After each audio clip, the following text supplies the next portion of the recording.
Muitos anos depois, diante do pelotão de fuzilamento, o coronel Aureliano Buendia havia de recordar aquela tarde remota em que o seu pai o levou para conhecer o gelo. É com esse trecho que se inicia a obra-prima de Gabriel Garcia Marques, 100 anos de solidão.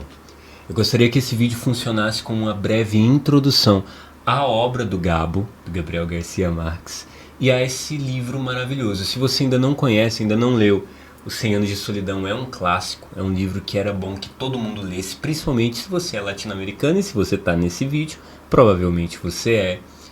É uma obra essencial para compreender a nossa vida aqui na América Latina, a nossa história, as nossas raízes.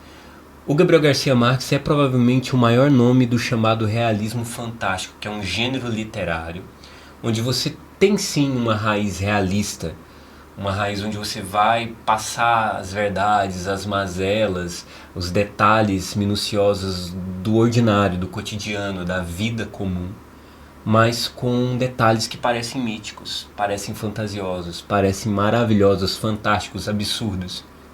Mas se você é latino-americano e cresceu numa cidade pequena, de interior, como é o caso do Gabriel Garcia Marques e como é o meu caso, a gente sabe que na verdade isso não tem nada de especial, de fantástico, de fantasioso, de impossível.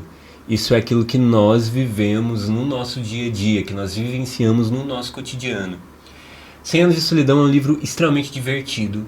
Eu imagino que se você estiver acostumado com uma literatura muito contemporânea, que você vai enfrentar dificuldade com a linguagem desse livro, porque ele não é um livro muito... Ele não trabalha com cenas muito cinematográficas. O Gabriel Garcia Marques escreve numa espécie de sumário narrativo. Ele vai cuspindo informações, cuspindo informações e cuspindo informações, e aí você vai entrando, acompanhando. Mas se você cresceu na América Latina, principalmente no interior, você vai compreender o quanto do nosso DNA latino-americano está presente nessas páginas. E se você ir se acostumando com a linguagem, você vai se divertir um bocado, porque tem muitas situações absurdas e também muitas situações de cortar o coração, muitas situações de emocionar de verdade.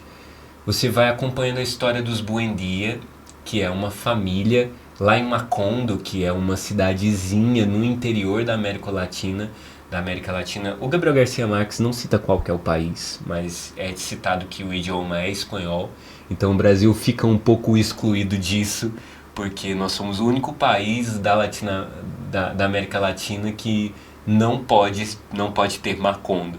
Mas bom, isso não é no fundo real, porque se você lê, você percebe que isso também é a realidade de muitas cidades brasileiras. Muitas cidades brasileiras. Essa família ela se encontra em um ciclo vicioso de catástrofes pessoais. Então você vai lendo e os nomes vão se repetindo, né? Os pais da família é a Úrsula e o José Arcádio Buendia, e esses nomes vão se repetir. Então nós vamos ter outras Úrsulas, outros Josés Arcádios, outros Arcádios e outros Aurelianos, que é o nome de um dos filhos deles, né? O coronel Aureliano Buendia, que é basicamente o protagonista de boa parte do livro, ou pelo menos parece, até o momento em que ele sai de cena, e a gente acaba ficando mais com a Úrsula como protagonista, ela que é uma protagonista que vai do começo até lá no fim do livro.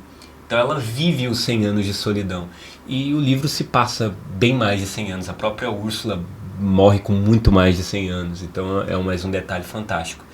No realismo mágico, a fantasia vai aparecendo, coisas absurdas vão aparecendo e elas são tratadas com total naturalidade. Então nesse livro você vai ter uma pessoa que era tão santa que ascende aos céus enquanto estava estendendo roupas no varal. Você vai ter crianças que nascem com rabinhos de porco. Você vai ter fantasmas que aparecem. Tem uma cena incrível onde uma pessoa morre e para anunciar que ela morreu, o rastro de sangue dela sai de onde ela morreu, percorre toda a rua e atravessa a cidade para anunciar que a pessoa faleceu.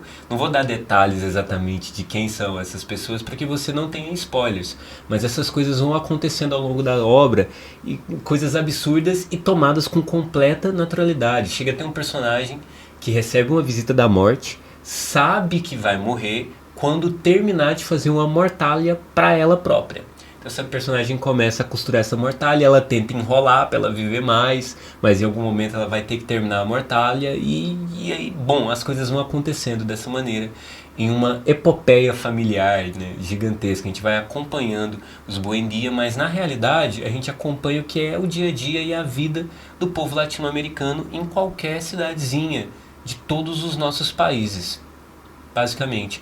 Eu nasci e cresci numa cidade pequena, eu tive contato com pessoas que tiveram esses problemas. Tem até um detalhe no livro de um dos personagens que sofre um trauma e ele começa a falar apenas em latim. Apenas em latim. É absurdo. Mas na minha juventude eu meio que passei por isso. Nós tínhamos na escola uma professora e tinha uma lenda pelos corredores da escola que ela sofreu. É uma professora inteligentíssima, fala várias línguas, mas tinha uma lenda pelos corredores da escola que ela bateu o carro e ela acordou falando francês. E ela desaprendeu como é que falava português, ela teve que aprender de novo. Até hoje eu não sei se isso é verdade. E esses dias eu tava falando dessa história, lembrando dessa história, brincando com uma pessoa que também é próxima de mim, que também estudou nessa escola, e quando eu falei, isso era mentira, né? Aí a pessoa falou, não, é verdade. Então assim, nem ela sabe se de fato é verdade, mas a gente, na nossa realidade, nas cidades pequenas do Brasil e de outros países da América Latina, a gente tem contato com essas coisas fantásticas, fazem parte do nosso dia a dia. Se é verdade ou não, não importa, mas fazem parte do nosso dia a dia. E usando desses realismos mágicos, dessas fantasias cotidianas, o Gabo, ele vai retratando o que é a nossa vida, o que é o nosso dia a dia, através do dia a dia dessa vida, dessa família sofrida. O Gabo, ele acaba jogando muitas coisas biográficas dele próprio. Essa própria cena do Coronel Aureliano Buendia indo ver o gelo, que o pai dele levou ele para ver o gelo, é um detalhe biográfico da própria vida do Gabriel Garcia Marques, que lá no início do século passado ele foi levado num lugar que tinha uma geladeira, onde eles conservavam alguns peixes, não para ver os peixes, mas para ver o gelo, porque ele nunca tinha visto o gelo. E ele lembra, ele tem essa lembrança de ele encostar no gelo e queimar a mão. Isso ficou tão vívido na cabeça dele que ele colocou no livro, assim como vários outros detalhes. Existem algumas questões que acontecem nesse livro. Existe um massacre da Companhia das Bananas que acontece no livro, que aconteceu de fato. E o Gabriel Garcia Marques coloca no livro como uma crítica social muito pesada, porque aconteceu de acontecer é maravilhoso, né, professor de português? Esse massacre de fato aconteceu e os historiadores esconderam, dizendo que isso não aconteceu de verdade. O governo acobertava isso. E o Gabriel Garcia Marques colocou isso na obra com uma crítica, mostrando o que aconteceu e como as pessoas foram empurrando isso para baixo dos panos. E diversos outros detalhes absurdos da obra são detalhes biográficos do próprio país, da própria vida do Gabriel Garcia Marques que ele presenciou. Então, mesmo que tenha tantos detalhes fantasiosos, mesmo que tenha todo esse ciclo dos Buendia que ficam andando em círculos, condenados a fazer e desfazer, existem verdades profundas a respeito da alma humana, a respeito não só da alma humana, mas da alma da América Latina em si. Quando a gente observa as páginas, a gente percebe bem lá no finalzinho do livro que o próprio Gabriel Garcia Marques se colocou na história. Porque tem um coronel que era parceiro de armas do Coronel Aureliano Buendia, que é o Coronel Gerinaldo, se não me engano, Gerinaldo Marques, que é o sobrenome do Gabriel Garcia Marques. E lá no finzinho do livro, um dos últimos Buendia, que é bisneto, tataraneto, eu me perco nessa árvore genealógica, do Aureliano Buendia, ele conhece um Gabriel, que é neto, bisneto do Gerinaldo Marques. Então, tanto o Coronel Aureliano quanto o próprio Gerinaldo são inspirados no avô do Gabriel Garcia Marques, que era coronel, que era homem de armas, que lutou na Revolução, assim como é retratado no livro. Então ele vai jogando essas sementes biográficas e ele se coloca na história. Tanto que o Gabriel, o Gabriel Marques, que aparece no final do livro, tem uma esposa cujo mesmo nome, se não me engano é Mercedes.